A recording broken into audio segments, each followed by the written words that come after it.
जैसा कि आप सभी को मालूम होगा कि आज है 1 फरवरी और आज बिहार बोर्ड इंटरमीडिएट वालों का फीस का एग्ज़ाम हो गया है। तो आज की इस वीडियो सीरीज में हम लोग देखने वाले हैं क्वेश्चन नंबर 1 से लेकर 70 तक के फीस में ऑब्जेक्टिव क्वेश्चन पूछे गए थे, जिसमें आप सभी स्टूडेंट को केवल 35 क्वेश्चनों का आंसर OMR शीट में रखना था।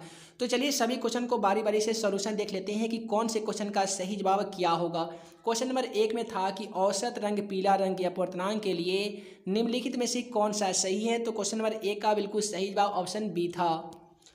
उसके बाद में है कि समानांतर सतह वाली कांच की पट्टी की शक्ति क्या होती है। तो क्वेश्चन नंबर 2 का बिल्कुल सही जवाब ऑप्शन ए हो जाएगा, अनंत होती है। उसके बाद में है कि कोणीय वर्ण विक्षेपण बराबर क्या होता है। तो यहाँ पे क्वेश्चन नंबर 3 का सही जवाब ऑप्शन ए हो जाएगा।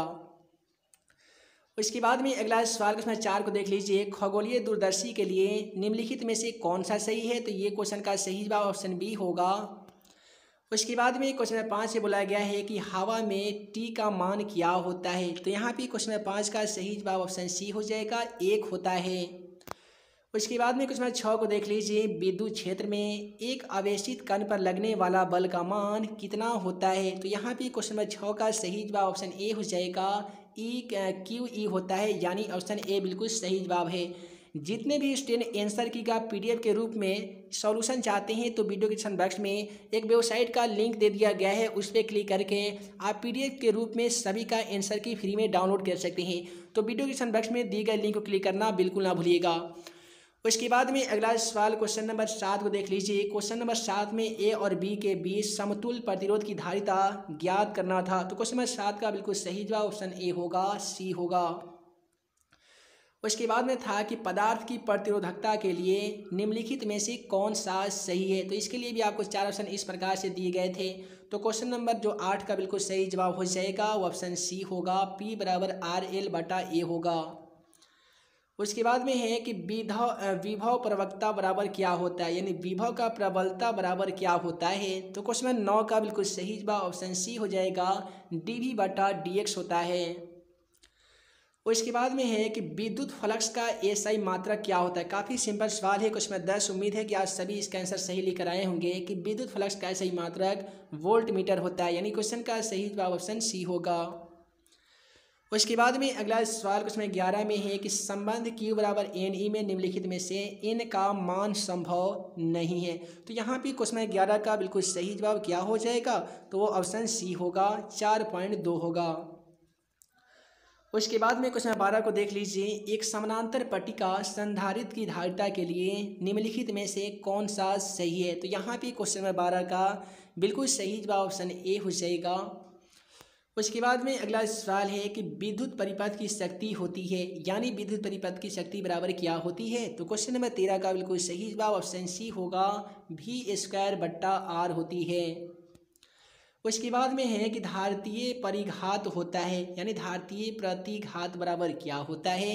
तो क्वेश्चन नंबर 14 का बिल्कुल सही जवाब ऑप्शन डी होगा, 1/WC होता है। उसके बाद है प्रतिरोधों के समानांतर क्रम में निम्नलिखित में से कौन सी राशि समान रहती है। क्वेश्चन नंबर 15 का बिल्कुल सही जवाब ऑप्शन ए होगा, विभवांतर का जो मान होती है ना, उसकी राशि समान होती है। उसके बाद में क्वेश्चन नंबर 16 में दिया गया था कि 1 हेनरी बराबर क्या होता है। तो 1 हेनरी बराबर क्या होता है। तो क्वेश्चन नंबर 16 का सही जवाब ऑप्शन डी होगा, 10⁻⁻6 mH होता है। उसके बाद है रेडियो एक्टिव तत्व के लिए निम्नलिखित में से कौन सा सही है। तो क्वेश्चन नंबर 17 का सही जवाब ऑप्शन बी होगा, Ta1/λ हो जाएगा। उसके बाद है निम्नलिखित में से कौन सा सही है। देखिए यहाँ पे 4 ऑप्शन दिए गए थे, उसमें आप सभी को बताना था निम्नलिखित में से कौन सा सही है। तो यहाँ पे ऑप्शन बी बिल्कुल सही जवाब है, अतः क्वेश्चन का सही जवाब ऑप्शन बी होगा। उसके बाद में है कि मूल गेट के लिए निम्नलिखित में से कौन सा सही है। तो मूल गेट के लिए निम्नलिखित में जो सही है ना, वो ऑप्शन ए सही है, ANDOR और NOT।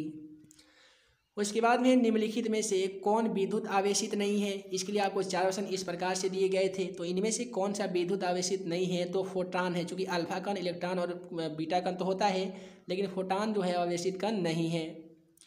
कार्बन प्रतिरोध का रंग कोड पीला रंग का मान कितना होता है। क्वेश्चन 21 का सही जवाब ऑप्शन डी होगा, 4 होता है। वोल्टामीटर मापता है, वोल्ट मीटर जो मापता है वो किसको मापता है। क्वेश्चन नंबर 22 का सही जवाब ऑप्शन बी होगा, वोल्ट मीटर के द्वारा विभवांतर का मान मापा जाता है। उसके बाद में है कि ये दिया गया है 1/, इतना का मान क्या होता है, तो उसमें 23 का सही जवाब ऑप्शन ए हो जाएगा। उसके बाद में निम्नलिखित में से कौन संबंध सही है, इसके लिए आपको 4 ऑप्शन दिए गए थे, चारों ऑप्शनों में क्वेश्चन का सही जवाब ऑप्शन ए होगा। उसके बाद में क्वेश्चन 25 में है विद्युत विभव बराबर क्या होता है, तो जैसा कि आप सभी को मालूम होगा कि विद्युत विभव बराबर क्या होता है, तो W/Q होता है, यानी ऑप्शन बी सही जवाब होगा। उसके बाद में विद्युतीय द्विध्रुव आघर्ण का एसआई मात्रक क्या होता है, तो यहाँ पे क्वेश्चन 26 का सही जवाब ऑप्शन ए होना चाहिए, सेम ही होता है। उसके बाद में 1 फैराड बराबर क्या होता है, 1 फैराड बराबर क्या होता है, तो उसमें 27 का सही जवाब क्या होगा, इसका भी हमें सस्पिशन है। आपको मालूम होगा तो आप कमेंट के माध्यम से बता सकते हैं। उसके बाद में आवेशित चालक की स्थितिज ऊर्जा होती है, तो आवेशित चालक की स्थितिज ऊर्जा क्या होती है, तो 1/2 CV² होती है, यानी ऑप्शन बी बिल्कुल सही जवाब होगा। प्रकाश वर्ष किस भौतिक राशि का मात्रक है, तो प्रकाश वर्ष जो है वो किस भौतिक राशि का मात्रक है। क्वेश्चन 29 का सही जवाब दूरी हो जाएगा, दूरी का मात्रक है भौतिक प्रकाश वर्ष। उसके बाद में एक सरल सूक्ष्मदर्शी से बना हुआ प्रतिबिंब कैसा होता है, तो सरल सूक्ष्मदर्शी से बना हुआ प्रतिबिंब वास्तविक और उल्टा होता है, यानी ऑप्शन डी बिल्कुल सही जवाब है। 31 में है उत्तल लेंस द्वारा निम्नलिखित में से कौन सा दृष्टि दोष दूर किया जाता है, तो क्वेश्चन में 31 का सही जवाब क्या हो जाएगा, तो ऑप्शन ए होगा निकट दृष्टि दोष दूर किया जाता है। वर्ण विक्षेपण क्षमता के लिए निम्नलिखित में से कौन सा संबंध सही है, तो वर्ण विक्षेपण क्षमता के लिए जो सही है वो ऑप्शन ए है, यहाँ पे ऑप्शन ए सही जवाब होगा। उसके बाद 36 में है निम्नलिखित में से कौन निरूपित करता है, तो क्वेश्चन में 36 का सही जवाब यहाँ पे क्या होगा, तो ऑप्शन ए होगा, ये एक संबंध सही निरूपित करता है हीलियम वाला। उसके बाद में है निम्नलिखित में से कौन सा मौलिक कण नहीं है, यहाँ पे मौलिक कण बताना है क्वेश्चन में 37 में, तो ये जो अल्फा कण है ये मौलिक कण नहीं है। 38 में दिया गया टीवी प्रसारण के लिए निम्नलिखित में से कौन सी आवृत्ति प्रयास होती है, तो यहाँ पे क्वेश्चन नंबर जो 38 का सही जवाब हो जाएगा ना वो क्या होगा, तो क्वेश्चन नंबर यहाँ पे 38 का सही जवाब इसका 300 से 300 HMZ होना चाहिए, ठीक है। तो ये दोस्तों आगे वाली पार्ट में हम आप सभी को बताएंगे क्वेश्चन नंबर 39 से लेकर क्वेश्चन नंबर 70 तक के सभी क्वेश्चनों का सोल्यूशन है। तो इस वीडियो में इतना ही। आगे आने वाली प्रत्येक वीडियो का आंसर के साथ साथ वायरल क्वेश्चन का PDF लेने के लिए आप चैनल को सब्सक्राइब कर लीजिए, ताकि आगे आने वाली हर वीडियो का नोटिफिकेशन आप सभी को मिल सके। तो ये दोस्तों मैं मुकीम अंसारी जल्द मिलूंगा अगले वीडियो में नए VI क्वेश्चन के साथ। तब तक के लिए वीडियो देखने के लिए बहुत बहुत धन्यवाद।